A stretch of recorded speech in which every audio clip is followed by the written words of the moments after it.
They called her the Godmother and the Black Widow, for her husbands died young. Rising from Medellin's poverty, Blanco saw 1970s Miami as cocaine's gateway into the U.S. She smuggled it in tailored underwear, moved over a ton a month, and perfected the motorcycle hit. Her cocaine cowboys wars killed dozens, among them a 2-year-old boy, Johnny Castro, shot in a hit meant for his father. Arrested in 1985 and deported in 2004, she was gunned down in 2012 outside a Medellin butcher's shop by a motorcycle assassin, her own signature. Elegant, beautiful, born into a trafficking dynasty, Sandra Avila Beltran, niece of the legendary Felix Gallardo, became the Queen of the Pacific. She linked Colombian suppliers with Mexican cartels and lived openly in luxury. It was her own son's kidnapping that betrayed her. The ransom she paid put investigators on her trail. Arrested in 2007 and freed in 2015, she became a legend behind novels and TV.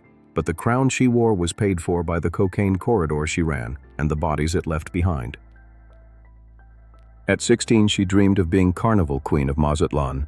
Instead, Enedina Arellano Felix became an accountant, the financial brain of her brother's Tijuana cartel. While they ruled with guns, she laundered the money through pharmacies and real estate. As her brothers fell one by one, she took command, the first woman to lead a major Mexican cartel. To this day, she has never been caught, but the clean books she kept bankrolled a war that made Tijuana one of the deadliest cities on earth. She was the highest-ranking woman known in the Sinaloa cartel, effectively El Chapo's finance chief. Guadalupe Fernandez Valencia was the right hand of one of his sons, moving drugs and cash across the U.S. border. She was the only woman named on the indictment that put El Chapo away for life.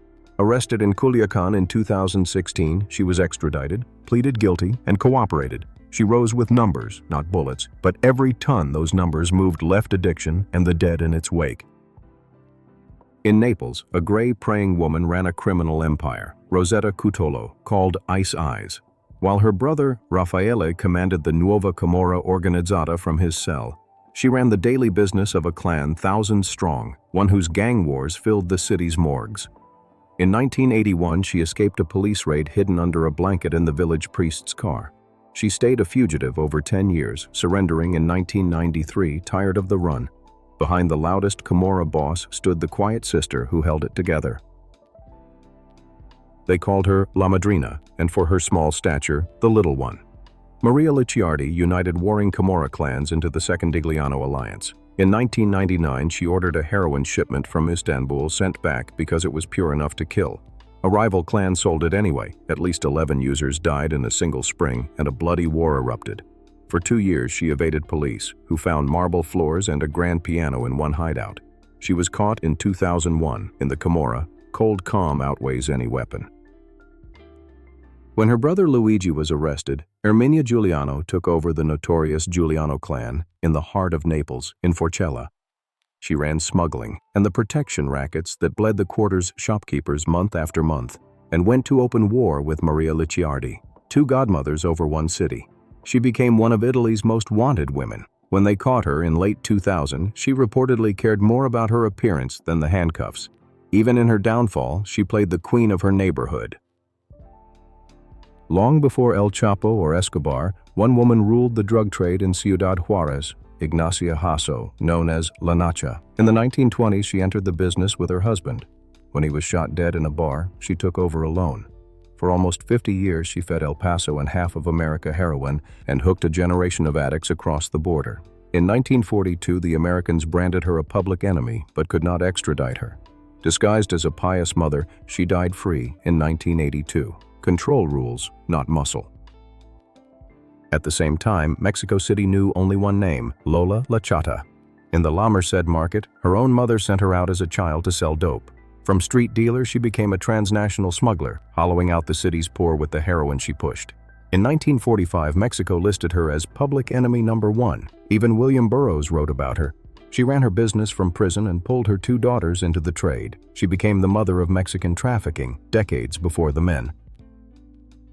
In Philadelphia, Thelma Wright was the wife of Jackie Wright, a boss of the local black mafia. When he was murdered, she did what no one expected. She secretly took over his heroin empire, stretching it coast to coast, while neighbors suspected nothing, even as that heroin hollowed out the blocks she came from. Known for her striking green eyes, she ruled with charm and brains. In 1991, she narrowly escaped arrest and walked away, later writing a book. She was the queen who, unlike most, escaped alive. The U.S. called her the most active money launderer in Guatemala. The press dubbed her the Queen of the South. From humble beginnings, Marjorie Chacon built an empire of hotels, a lottery, and boutiques, washing millions in drug money and mixing with the political elite. In 2012, the U.S. Treasury blacklisted her. Rather than fight, she surrendered in 2014, pleaded guilty, and turned star witness. Her power lay in money, not violence. Yet the millions she scrubbed clean paid for the cocaine and the killings bleeding Central America. In the mountains of Honduras, Digna Valle was the brain behind the Valle Cartel, which controlled cocaine routes between South and North America. Her own brothers hid her power. A woman at the top would have made them look weak. Her family is even said to have sheltered El Chapo. As the first of the clan, she was arrested on a trip to Miami in 2014. Her capture helped shatter the cartel, but the roots she guarded had helped make Honduras the murder capital of the world. Veronica Moreno, La Flaca. She was a decorated police officer before she became a cartel boss.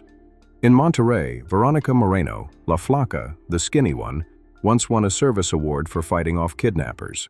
Then she crossed over. When the local Zetas Plaza chief was captured, she took his place. The first woman known to command a Zetas Plaza, a cartel that left mass graves across the north.